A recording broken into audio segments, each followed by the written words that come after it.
विवादों से बचने के लिए अब पढ़कर भाषण देंगे तीरथ सिंह रावत। अनावश्यक विवाद पैदा ना हो इसलिए मीडिया से भी थोड़ी दूरी बनाकर रखेंगे तीरथ सिंह रावत। क्या आला कमान के निर्देश पर ही तीरथ सिंह रावत की एक नई रणनीति है या उनके सलाहकारों ने उन्हें ऐसा करने के लिए कहा है? नमस्कार दोस्तों, आज हम बात कर रहे हैं तीरथ सिंह रावत की नई रणनीति की। लेकिन अगर आपने अभी तक इस चैनल को सब्सक्राइब नहीं किया है तो कृपया इस YouTube चैनल को सब्सक्राइब कीजिए और अपने सुझाव भी हमें दीजिए। तो आज हम बात कर रहे हैं तीरथ सिंह रावत की नई रणनीति की।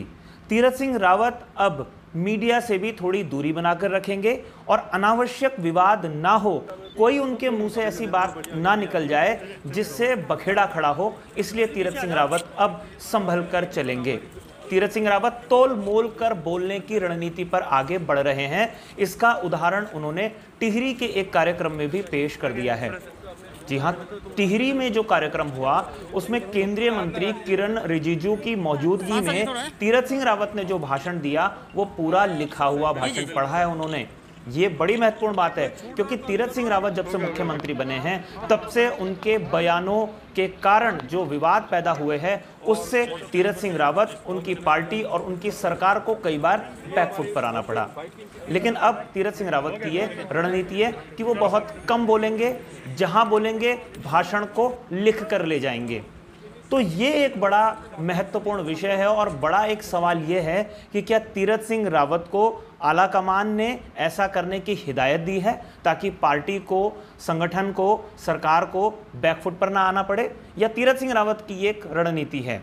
खैर, जो भी है ये पार्टी का और तीरथ सिंह रावत का अंदरूनी मसला है, लेकिन तीरथ सिंह रावत इस नई रणनीति पर विचार कर रहे हैं। देखिए तीरथ सिंह रावत ने किस तरीके से टिहरी के एक सार्वजनिक कार्यक्रम में अपना भाषण पढ़ा, लिखा हुआ भाषण पढ़ा। टिहरी झील में water sports and adventure institute बनाने का फैसला किया है। साहसी खेलों में लंबे गौरवशाली इतिहास और अनुभव को देखते हुए इस संस्थान के संचालन और प्रबंधन का कार्य आरटीबीबी को सौंपने का निर्णय लिया गया है। मुझे उम्मीद है कि प्रदेश के साथ साथ देश के अन्य भागों से भी यहाँ युवा आकर साहसी खेलों का प्रशिक्षण प्राप्त करेंगे। तो आपने देखा किस तरीके से तीरथ सिंह रावत अपना भाषण पढ़ रहे थे, जबकि पिछले महीने तक तीरथ सिंह रावत बिंदास बोल रहे थे और उन बिंदास बोलने के बाद जो उनकी चर्चा देश और दुनिया भर में हुई है वो उत्तराखंड के किसी मुख्यमंत्री की अभी तक नहीं हुई है। अगर तीरथ सिंह रावत के कुछ बयानों को देखें तो स्पष्ट हो जाता है कि विवाद किस हद तक हुआ। सबसे पहले तीरथ सिंह रावत ने जो बयान दिया था वो महिलाओं के कपड़े पहनने को लेकर दिया था।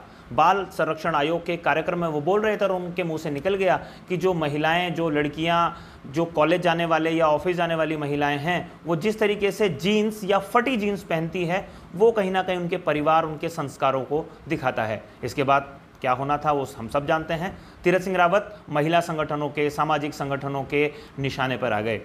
लेकिन जहाज में जब बैठा तो मेरे पड़ोस में बगल में एक बहन जी बैठी थी और बहन जी बैठी थी तो बातचीत हुई, बाबा की बगल में बैठी है। लेकिन मैं जब उनकी तरफ देखा तो नीचे गमबूट थे, जब और ऊपर देखा तो घुटने फटे थे। बात यहां पर रुक जाती, लेकिन तीरथ सिंह रावत ने एक बार ये कह दिया कि हिंदुस्तान में अमेरिका ने 200 वर्षों तक राज किया। इसके बाद भी पार्टी, सरकार और खुद तीरथ सिंह रावत थोड़े से और बैकफुट पर आ गए। मामला बार बार उलझता हुआ, फंसता हुआ नजर आया और बचाव करना थोड़ा सा मुश्किल हो जाता है कई मामलों में। ऐसा तीरथ सिंह रावत के साथ भी हुआ। तो अब ये तय किया गया कि अनावश्यक बातचीत ना हो, अनावश्यक चीज़ें ना बिखरें, इसलिए इनको सोच समझकर ये फैसला लिया गया है कि तीरथ सिंह रावत अब सार्वजनिक मंचों पर अपना भाषण लिख कर ले जाएंगे और वो लिखा हुआ भाषण ही पढ़ेंगे ताकि उनकी ज़बान से कोई ऐसी बात ना निकल जाए जिससे वो कहीं बैकफुट पर आ जाए। मामला थोड़ा सा और आगे बढ़ता है जब तीरथ सिंह रावत ने ये कह दिया कि आने वाले कुछ वर्षों बाद, कुछ समय बाद लोग मोदी को भगवान मानने लग जाएंगे। तीरथ सिंह रावत का एक बयान और खासा चर्चा में रहा जब उन्होंने कहा कि लॉकडाउन के दौरान 2020 में जब लॉकडाउन लगाया गया उस दौरान मुस्लिम परिवारों को सरकारों ने ज़्यादा राशन दिया और उसकी एक बड़ी वजह थी मुस्लिमों के बच्चे ज़्यादा थे। तो तीरथ सिंह रावत ने जो हिंदू परिवार थे उनको कहा कि आप भी ज़्यादा बच्चे पैदा कर लेते तो आपको भी ज़्यादा राशन मिल जाता। इसके बाद एक राजनीतिक दृष्टि से या सामाजिक दृष्टि से भी वो निशाने पर आ गए, तो ये थोड़ा सा ज़्यादा विवादास्पद हो गया था। तीरथ सिंह रावत ने जब कहा कि अमेरिका ने भारत पर 200 वर्षों तक राज किया, तो भी वो कई संगठनों के निशाने पर आए।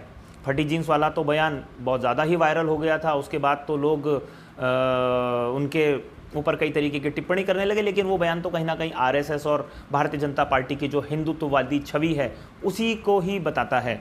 लेकिन महिलाओं को ज़्यादा अधिकार दिए जाने चाहिए वो एक अलग बात है, लेकिन अमेरिका ने 200 वर्षों तक राज किया, वाराणसी में कुंभ होता है और इस तरीके के जो बयान हैं उससे थोड़ा सा कहीं ना कहीं झटका पार्टी को भी लगा और उसको बचा पाना, डिफेंड करना मीडिया के मंचों पर थोड़ा सा मुश्किल हुआ और सोशल मीडिया में तो बहुत ही मुश्किल हुआ। इसी के बाद अब ये फैसला शायद लिया गया है तमाम लोगों ने मिलकर कि जो बयान तीरथ सिंह रावत देंगे वो कहीं ना कहीं लिखा हुआ होगा। इसीलिए तीरथ सिंह रावत ने टिहरी में मीडिया से भी कोई बातचीत नहीं की। इससे स्पष्ट होता है कि ना मीडिया में ज़्यादा बयानबाजी हो, ना सार्वजनिक मंचों पर इधर उधर की बातें वो करें। इससे अनावश्यक विवाद भी खत्म हो जाएगा और समस्या का समाधान भी हो जाएगा और जितना बोलना है बस उतनी ही बात बोली जाएगी।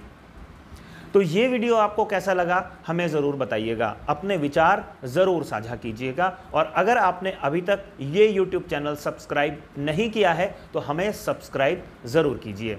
चैनल को सब्सक्राइब करने के साथ साथ इस वीडियो को लाइक कीजिए, शेयर कीजिए अगर आपको ये पसंद आया हो।